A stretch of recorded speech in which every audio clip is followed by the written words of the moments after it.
नमस्कार दोस्तों, मेरा नाम है निहाल सिंह। और गैंगस्टर लोग क्या सोचते हैं, मैंने कभी पढ़ने की कोशिश की। मैं मीडिया में जब जेल विजिट करने जाता था या फिर मैं किसी क्रिमिनल को देखता था तो मैं उनकी दिमाग को पढ़ना चाहता था कि उनके माइंड में क्या सारी चीज़ें चलती हैं। और कल ही मैं स्टोरी पढ़ रहा था एक ऑस्ट्रेलिया के गैंगस्टर की। वो गैंगस्टर बेसिकली नहीं था, वो एक आम इंसान, बहुत पैसा वाला इंसान था, आप समझ सकते हो। लेकिन वो अपने ज़िंदगी से परेशान हो गया था। और ज़िंदगी से परेशान होने के बाद उसने क्या किया, उसके आप दिमाग को समझने की कोशिश करो। मैं भी वही कर रहा था। वो एक अपना कार निकालता है, कार से एक टूरिस्ट प्लेस पे जाता है। वहाँ पे जैसे हमारे यहाँ कोई टूर रेस्टोरेंट जाता है, रेस्टोरेंट जाने के बाद वो रेस्टोरेंट में खाना खाता है। और वो अपने साथ AK-47 लेके गया था और एक पिस्टल लेके गया था। वहाँ पे खाना खाता है रेस्टोरेंट में, और उसके बाद आधा घंटा बैठा रहता है। आधा घंटा मतलब क्या आप सोच सकते हो कि उसके दिमाग में क्या चला। जितने भी सुसाइडर बम वाले होते हैं जो अपने आप को ब्लास्ट करवा लेते हैं और खुद के साथ लोगों की जान ले लेते हैं, जितने भी आतंकवादी होते हैं, तो उनके दिमाग में चलता क्या है बेसिकली। तो कल मैं पढ़ रहा था वो एक स्टोरी, तो उसमें था आधे घंटा बैठा वो खाना खाने के बाद, और क्या सोचा क्या चला उसके दिमाग में पता नहीं। और वो अपने गाड़ी की तरफ गया, और गाड़ी के तरफ जाने के बाद उसने अपना AK-47 निकाला और अंधाधुंध गोली चलाना स्टार्ट कर दिया।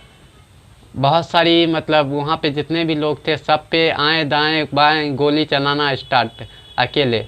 और उसके बाद वहाँ चलाने के बाद थोड़ा वो आगे गया, और आगे जाने के बाद फिर वो रुका। फिर एक दुकान था रेस्टोरेंट टाइप का, फिर उसमें घुसा, फिर जाके गोलीबारी चलाना स्टार्ट। दाएं बाएं लोगों की कुछ लोगों की लगी, कोई जख्मी हुआ, कोई मर गया। और उसके बाद उसके बाद पुलिस को कॉल किया गया, पुलिस आई वहाँ पे, वो कार से था।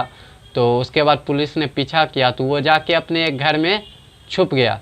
उसके बाद नीचे पूरे पुलिस ने पूरा घेर लिया उसको कि सिलेंडर कर दो ये सारी चीज़ें, लेकिन उसने सिलेंडर नहीं किया और पुलिस वालों पे भी फायर कर दिया। तो उसके बाद फिर किसी तरह उसको पकड़ा गया और उससे पूछा गया कि मतलब तुमने ये सब किया क्यों। तो उसका जवाब था कि मैं ज़िंदगी से परेशान हो चुका था, इसलिए मैंने ये सारी चीज़ें की। तो पुलिस वाले सोच में पड़ गए, बोले जब ज़िंदगी से तुम परेशान थे तो तुम मर जाते, तो तुम लोगों को क्यों मार रहे। तो उसने कहा कि मैं मरने से मुझे डर लगता है, और मुझे यही लगता है कि अगर किसी को इतना मैं मारूं तो मेरा नाम भी हो जाएगा, और उसके बाद अगर मैं मरूंगा तो मेरा कम से कम नाम रहेगा कि ऐसा भी कोई शख्स था जिसने। और उसमें कितना मैं बताता हूँ, 40 लोगों की मौत हुई थी उस हमले में, और 100 के करीब जख्मी हो गए थे जिनको पैर में पेट में गोली लगी, लेकिन बच गए। तो वही दिमाग सोचो कि किसी गैंगस्टर का जेल काटना इतना मुश्किल चीज़ नहीं, आसान नहीं होता। मैं जेल विजिट करता हूँ तो देखता हूँ 20 साल से कोई बंद है, कोई 30 साल से बंद है। तब ज़िंदगी चार दीवारों में कट रही है, और वो सोच रहे हैं कि वो क्या गलती उन्होंने की जो ना करे आने वाले युवक। लेकिन वो जोश जोश में गैंगस्टर बनना चाहते हैं, वो डॉन बनना चाहते हैं। और हर इंसान अपने फील्ड में तरक्की करना चाहता है। मैं हूँ या कोई भी चाहता है कि हम अपने फील्ड में तरक्की करें, पैसे कमाएं और उस फील्ड में हमेशा आगे बढ़े। और जितने भी गैंगस्टर गुंडा डॉन जो होता है वो भी यही सारी चीज़ें सोचते हैं कि हम अपने फील्ड में सबसे ऊपर कैसे जा सकते हैं, 1 नंबर पे कैसे आ सकते हैं।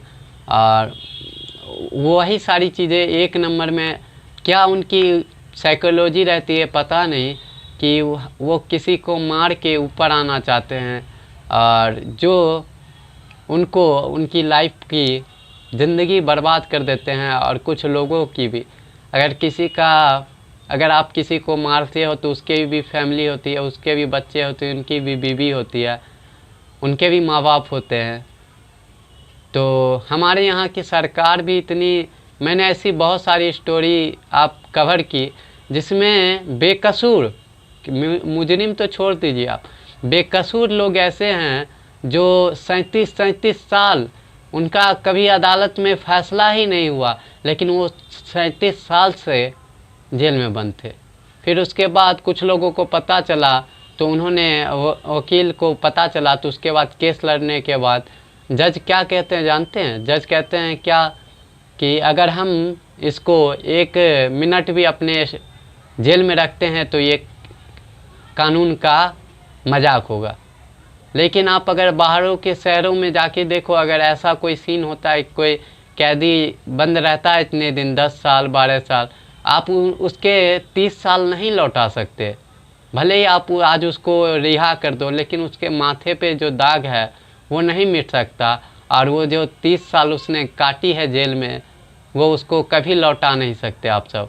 और हमारे यहाँ की इतनी, मतलब कह सकता हूँ कि कानून व्यवस्था की कमी है कि ना तो बाहर के देशों में पैसा दिया जाता है मिलियन मिलियन ऐसे गलतियों पे, लेकिन हमारे यहाँ ये मिलियन विलियन वाला कोई सिस्टम नहीं है। बस रिहा कर देते हैं कि चलो अब तुम जेल में थे, आप बाहर की ज़िंदगी जियो। लेकिन ना तो किसी विक्टिम को पैसा देते हैं जिनके साथ गलत होता है। आप ही सोचो वो 30 साल बाद अब करेगा क्या? उसको कौन रखेगा काम पे? उसके माथे पे एक जो दाग है कि तुम रेपिस्ट हो, तुम आतंकवादी हो, तुम गैंगस्टर हो, उसको कोई काम पे भी नहीं रखेगा। और वो पैसा वाला होगा तो एक अलग बात है, लेकिन अगर आप गरीब लोगों को ऐसे देखते हो तो आपको एक फ़ैसला लेना चाहिए कि हमको उनको पैसा देना चाहिए उतना। हम उसके साल तो नहीं लौटा सकते, हम भी जानते हैं, आप भी जानते हैं कि जो बीत गया है वो आएगा नहीं, लेकिन हम उनकी पैसा दे के हम उनकी कुछ हेल्प कर सकते हैं। तो ये हमारी अदालत यहाँ करती नहीं है। बाहर की अदालतों में ऐसा देखा गया है, वो पैसा दे देती है, लेकिन कब हमारे यहाँ ये सिस्टम लॉन्च होगा, बस उस दिन का वेट करते हैं। Thank you so much.